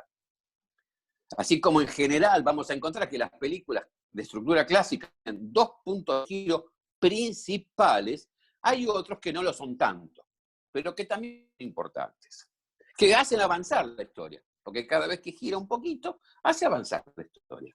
Nos atrapa de alguna manera. Dice, ¿ahora qué pasará? Yo voy caminando para allá. Pisé mierda. ¿Qué hago ahora? No sé, bueno, no es un ejemplo muy, muy feliz. Pero bueno, la idea es que haya cada tanto alguna situación, algún elemento que provoque cierta sorpresa, cierta ansiedad, cierta duda, desconcierto o lo que fuese, que por lo cual mantiene la atención del espectador en lo que está viendo. El encuentro de Julia con las dos chicas es importante, me parece, porque de alguna manera también ahí gira la acción, ¿no? Las dos deciden, después de la charla, deciden ir a la capital. Acabada de decisión. Al menos para Pato.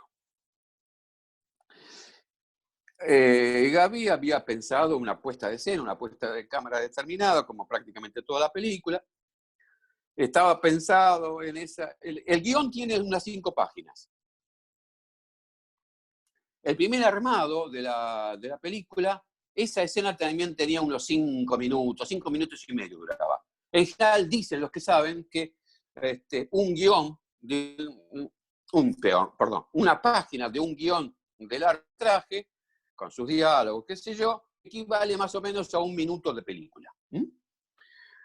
Y estábamos en eso, entre guión, en el primer armado, los 5 minutos de armado. Pero, ese único día de grabación, que recordarán que es efecto día, ¿no? Se ve de día. En una película de producción como la nuestra, media, el efecto día, la mayoría de las veces se ilumina con luces artificiales.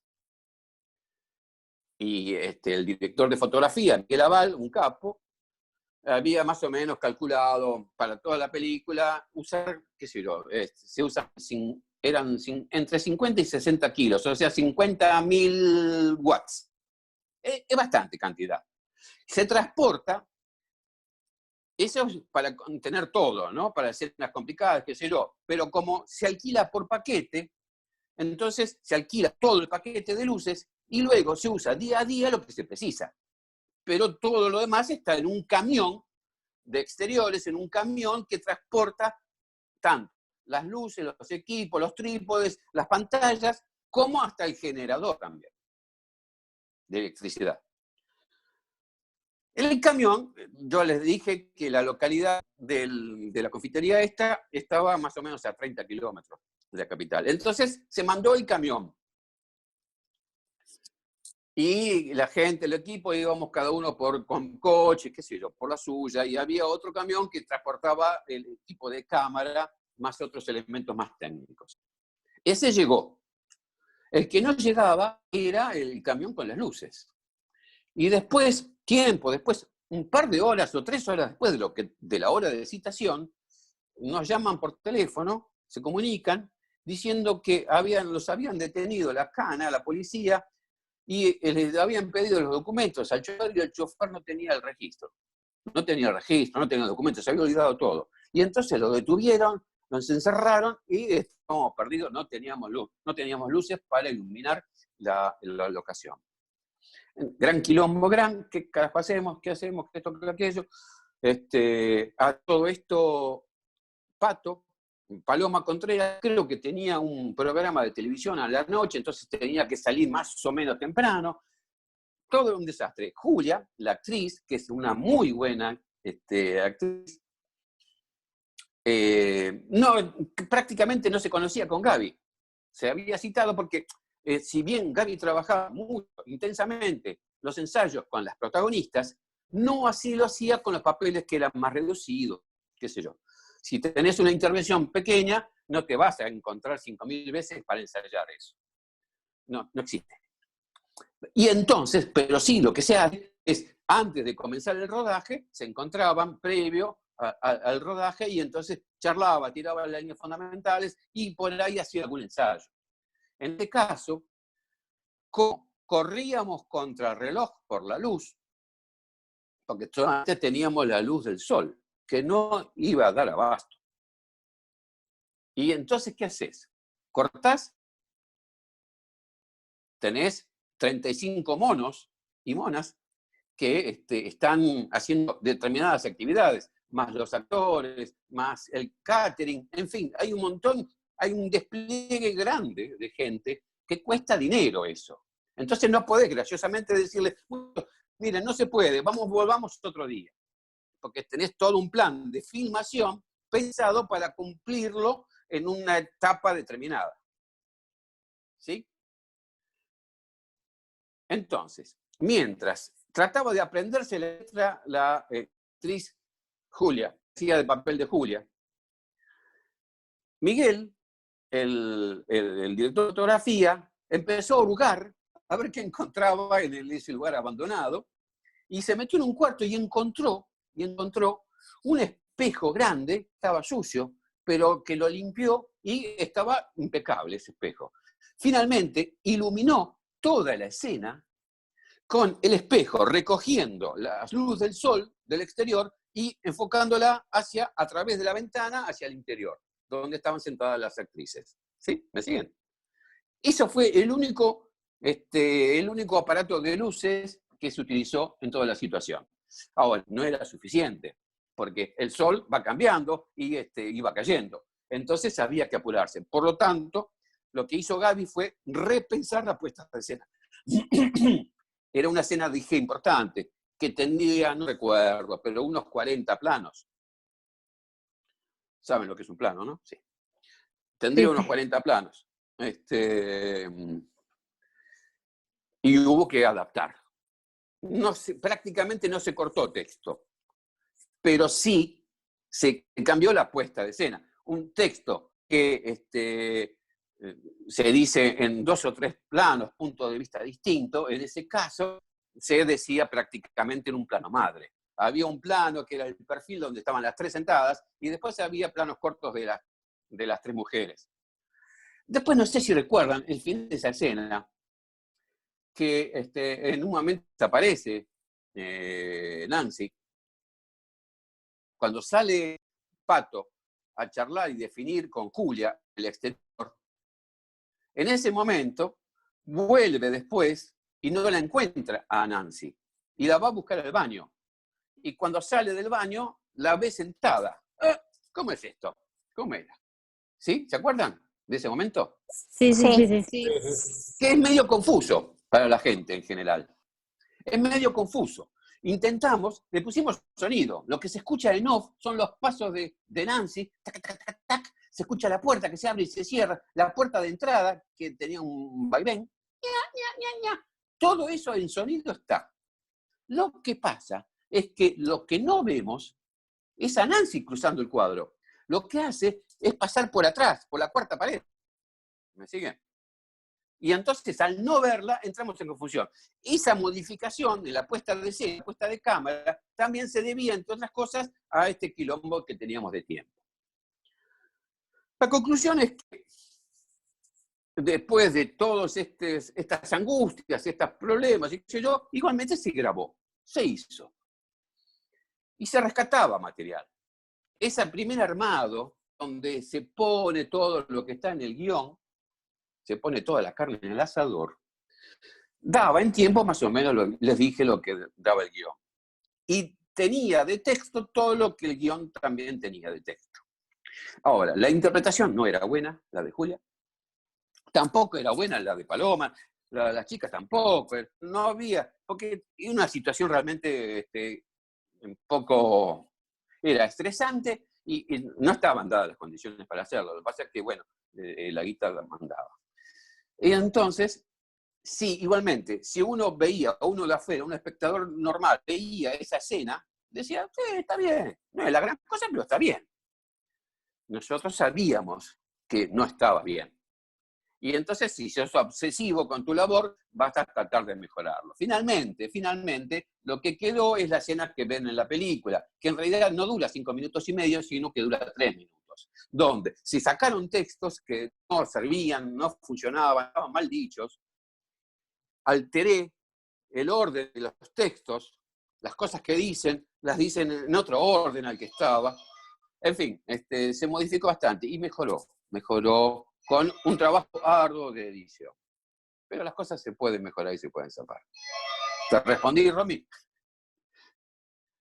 Yo lo había preguntado. Pero O Bárbara. Sí, gracias.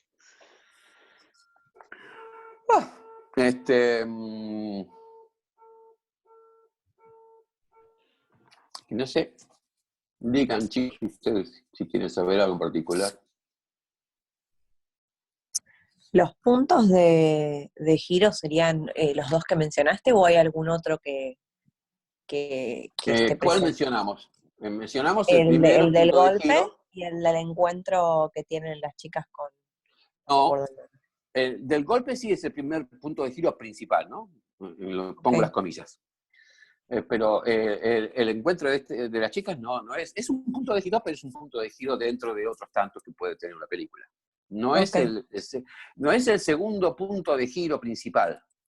¿Cuál sería el segundo punto de giro principal? El primer punto de giro principal es el que marca el final del primer acto o el final de la presentación, como quieran decirlo, y el comienzo y da pie para el desarrollo de la película.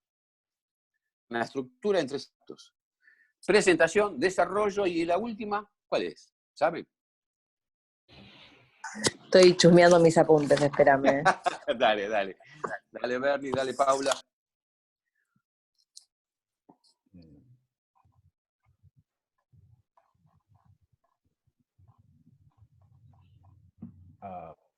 No sé si es un punto como de giro de la historia, pero sí como que marca el principio del final cuando conoce al hombre del bar de enfrente.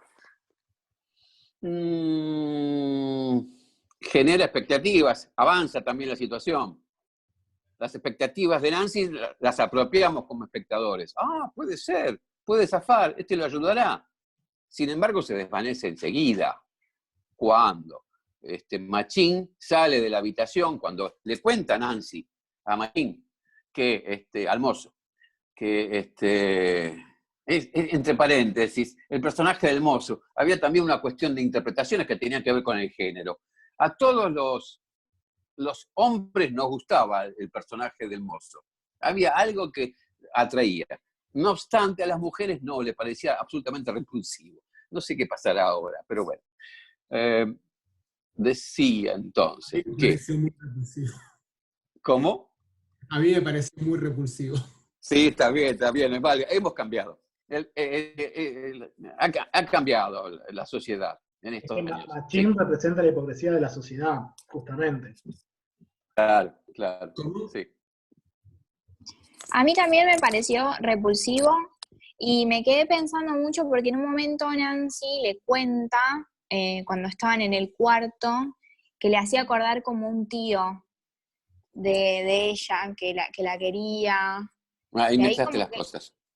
Ah, no, eso se lo cuenta a Nancy en el baño. Perdón, a Nancy. Se lo cuenta a Pato en el baño. Claro, La yo por historia eso del hablaba tío. de ese Sí, personaje, porque sí, abre dale. un montón de cuestiones. Abre la cuestión de contar su abuso, porque yo lo interpreto como que abusaba a su tío de ella. Abre la esperanza de irse o la idea en Nancy de irse de ese lugar. No en sí en colaboración, ese personaje no colabora y es cómplice total de todo, pero sí como que abre la puerta del final, de que es la idea de irse, de abrirse más con su amiga y acercarse más. Quizá por eso me parece como la aparición de ese personaje marca como una diferencia también en la historia.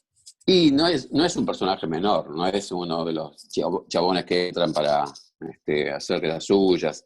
No es, es un personaje importante en la historia. Tan es así que cree Nancy. Nancy termina siendo engañada también por él. Pero si no estuviese ese personaje, la película seguiría siendo la misma. Hagan la prueba de poner Pero no es un poco que distintos elementos. me dio la sensación de que cuando Nancy vio que él no la ayudaba, que es el que ve el policía y no hace nada, como que me da la sensación de que ahí Nancy se da cuenta de que no la van a sacar, o sea, no la va a sacar otra persona, y que como que ella tiene que hacer algo. No sé, a mí me da una sensación como que ahí Nancy, no sé, Sí, por eso, para mí, un yo lo poco veo su igual, como parecer. que sí, porque ella quiere ayudar a la amiga en todo momento y ella ve la situación de la amiga y la quiere sacar de ahí, pero hasta que no se ve traicionada por ese personaje, no se da cuenta que es ella la que tiene que actuar. a mí lo que me hizo pensar es como en el Imposible. sufrimiento de Después Nancy, de siempre. Perdón, Sí. me hizo pensar eso, como el sufrimiento de lo previo, lo que le estaba pasando en ese momento y cómo termina al final, como que siempre se la vio como sometida a esas situaciones. Son siempre los hombres las que terminan engañando, lo que decís. Claro, y haciéndole daño también, ¿no? Y haciéndole daño, claro, sí. El mozo, Machín, es el representante de lo que sería el cliente, ¿no? Un cliente particular igual, porque piensa, elucubra acerca del dolor. No es casual el dolor. No es casual tampoco la imagen del bife desangrándose que vemos en la pizzería, ¿se acuerdan? Sí. Y también, perdón. Sí. Sí, dale. No, también cuando habla de su dentadura y habla de que, bueno, que era como un mal menor o como algo resignado, también me resuena cuando él dice, bueno, de eso se tiene que ocupar la policía. Como yo sé que esto está mal, pero no es algo que me compete. Como siempre de Sí. resignación o dejando que las cosas se sucedan. Sí. Estaba releyendo lo que había dicho Gaby acerca de los clientes. Bueno, mundos en los que los hombres, sin importar su condición, realizan un ritual mercantilista que va de la mano de la pobreza y la brutalidad. No sé si este personaje es el representante de la brutalidad, por ahí de la pobreza de espíritu, o cierto desdén tiene, se trasunta el personaje de Machín. Yo Pero creo que descreimiento, ¿no? Así que yo pensaba, cuando lo veía, es como que hay dos tipos de clientes. Uno, el que consume como un objeto, que son, cuando están ahí en tipo manada. Y Machín es más el cliente que consume, pero con culpa. Y está la hipocresía dando vuelta por ahí, porque sabe que está mal, pero tampoco se compromete. Y a escondidas termina también consumiendo como aquel que es, como cualquier consumidor de ese tipo de productos, tanto como se presenta en la película. Sí. Sí, digamos que No sé cuál habrá sido la historia anterior, pero sin dudas es un tipo solo, es un solitario. Y que sufrió, yo creo que ha sufrido ese personaje. Claro, pero No llego a rescatarlo, pero había, por ejemplo, entre las cosas que no quedaron, había un planito, después de que le dice Nancy que tienen secuestrada a una amiga de ella, ¿se acuerdan? Cuando están en la cama. Y se levanta él de la cama, se viste, se levanta rápido de la cama, y le dice, sí, ya voy a llamar a la policía. Yo no puedo hacer nada, pero la policía llamar a la policía para que las ayude, ¿sí? ¿Se acuerdan de eso? Inmediatamente a eso, Gaby había grabado una imagen desde el pasillo, con la cámara en el pasillo, donde salía de la habitación Machín y se iba para el fondo, para la puerta de salida. Esa imagen lo pintaba a Machín como una rata. Parecía que se arrastraba como una cucaracha en vez de caminar como una persona. ¿No? Yo estoy exagerando un poco, pero tanto a Gaby como a mí, una vez que vimos la mejor de esas tomas de ese plano, dijimos, no, esto no puede ser, porque realmente lo convertía a Machín en un ser absolutamente despreciable, ¿sí? Y esto lo estoy atando.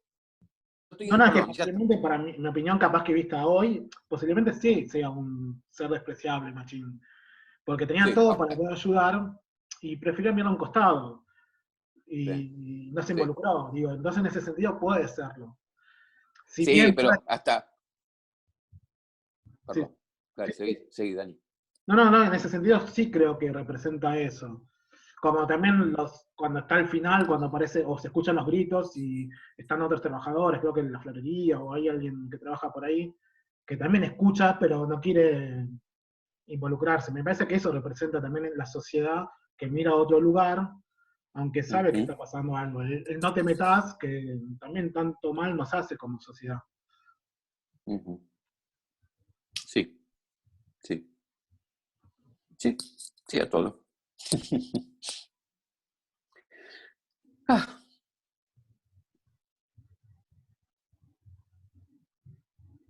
No sé, no se me ocurre. ¿Qué más? Podría contarles de la música. ¿Alguna pregunta por la música? Para distraernos un poco. ¿No les llamó la atención la canción? ¿No les quedó pegada la canción? ¿No la detestan la canción, hablando de despreciar? Que se escucha 3 veces, creo, en la peli. Personalmente se me fue medio como que la olvidé. La escuché 3 veces y me pareció que era... o sea, no, como que no tuve opinión, como que no me hizo mucho impacto la canción, por lo menos. Ajá. Pero no la recuerdo, honestamente. Y la vi la película hace ratito. Pero por ahí fue por cuestión mía que no presté atención o algo así. Sí, no, porque hasta en las redes aparecía, algunos preguntaban, ¿quién es? ¿Quién canta? ¿Cómo se llama la canción? Sí, no sé qué les pasaba con la canción. Pero bueno, la canción era básicamente, las cuento porque es parte de la cocina, de cuando uno también está laburando en el montaje, en la edición. En ese momento de hacer el primer armado que les contaba, que es a partir de la guía del guión, estaba armando la película, qué sé yo, y entonces vino un día Gaby, entró al estudio con un CD de un italiano, que no recuerdo el nombre del Tano, y tenía un par de temas, algunos más populares que otros, conocidos, reconocidos. Y entonces empecé a jugar, a probar un poco, a ver cómo funcionaba con alguna escena. Y probé esta canción, que no recuerdo cómo se llama tampoco el nombre, y la verdad que era bárbaro. Era bárbaro cómo funcionaba. Pero hasta parecía que muchas veces uno tiene un timing, ¿no? Cuando edita, en cuanto al tiempo de donde aparece un nuevo plano, etcétera, etcétera. Pero cuando... y aparece también de la nada ciertas coincidencias que uno se pone realmente contento, porque bueno, estás haciendo bien el laburo. Y las coincidencias en este caso era que caía perfectamente la canción, el tiempo, el ritmo con las imágenes de esa escena que se habían armado. Y entonces dijimos, bárbaro, qué sé yo, a Gaby también le encantaba. Seguimos laburando y la seguimos poniendo, la canción, en otros lugares, y siempre vaya bien. Y entonces se despoja de su rol de directora y se pone la camisa de productora, y entonces empieza a buscar referencias de italiano, buscar el representante, hasta que finalmente costó bastante, pero se consiguió el representante del italiano. Y entonces lo pone, le dice que vamos a usar para una película de poco, como siempre, el mismo verso, por supuesto, que esto que aquello, hacíamos pulmón, pelota, y queríamos utilizar, no sé, lo que le dice 2 minutos, una inclusión de 2 minutos. Y le pide el presupuesto, ¿cuánto quiere?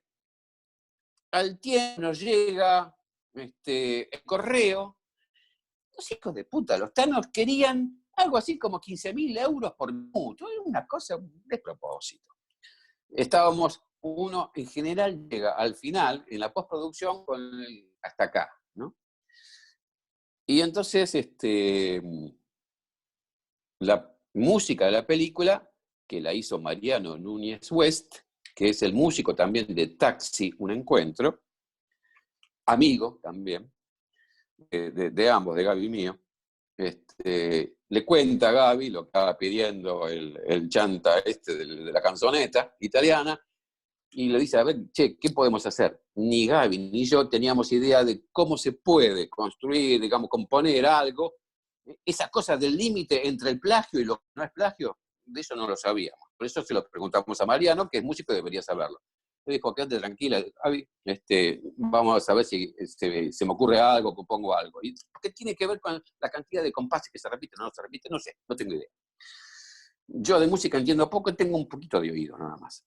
Y entonces fue él el que hizo la música que se escucha en la película, hasta compuso la letra también, similar en muchas cosas a la del italiano, pero para nada considerado plagio, pero era muy parecido. Y la verdad es que zafamos con esa música.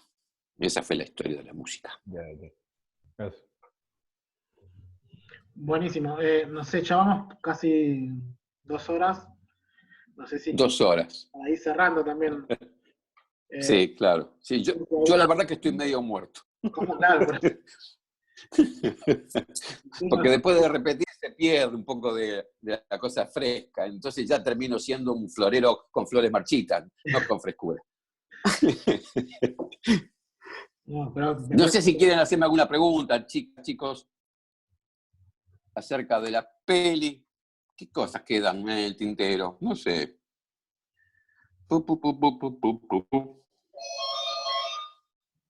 Sigue jodiendo la publicidad. Bueno, si no, dejamos acá y si es una nueva oportunidad, hacemos otra charla a futuro. Sí, sí, claro. Sí, por supuesto. Cerrar, no con la película, en todo caso, pensando un poco a futuro, en este futuro incierto que tenemos. Y lo que vengo de alguna manera reflexionando, casi como pensamiento en voz alta, es decirles que, porque no vamos a empezar el 1 de junio, ya hasta hubo un comunicado de la facultad, ¿sí? No sé si se enteraron. Sí, bueno, por mail. Hoy me llegó a mí un comunicado. Claro, por eso. Así que vamos a tener que tener paciencia, qué sé yo, no desesperar, como decía un personaje de Perdidos en el Espacio, el Dr. Smith. No, digo, no desesperar en el sentido de que, bueno, qué sé yo, vamos haciendo el camino, vamos profundizando el surco, o la cuneta, lo que fuese. Pero digo, qué sé yo, mientras tanto sigamos así, no nos queda otra. Y pensar en lo positivo, lo más optimista sería quizás, si descubren la vacuna, qué sé yo, comenzar en septiembre, octubre. Tendrían 2 meses por ahí para hacer algo. También vamos a replantear, vamos a pensarlo, a ver qué se puede hacer. Pero si lo peor, si el pensamiento fuese por la negativa, no por la positiva, lo peor de todo, ¿qué sería? Perder el cuatrimestre, perder el año. Si lo afrontamos con perder la vida, la verdad es que perder un cuatrimestre, perder un año, chicos, no me parece terrible, no me parece la muerte de nadie. Estamos viviendo en un momento en donde nadie sabe qué va a pasar mañana, no sabemos absolutamente nada. Lo que sí sabemos, tenemos la certeza de que lo que sea que pase va a ser distinto a cómo venimos portando la mochila. Y entonces, desde ese punto de vista, hagamos y avancemos en la medida de lo posible. ¿Sí? Deseo, no obstante, fervientemente poder verlos en persona. Sí, lo deseo, sigo deseándolo. Como me imagino todos nosotros. Pero bueno, mientras tanto, estamos aquí. Estoy aquí virtualmente. Así que estoy para lo que precise. Gracias por escucharme. Buenísimo. Muchas gracias. Gracias. Gracias. Gracias, profe. Gracias, un placer. Nada, chicas. Un gusto. Bueno, chao.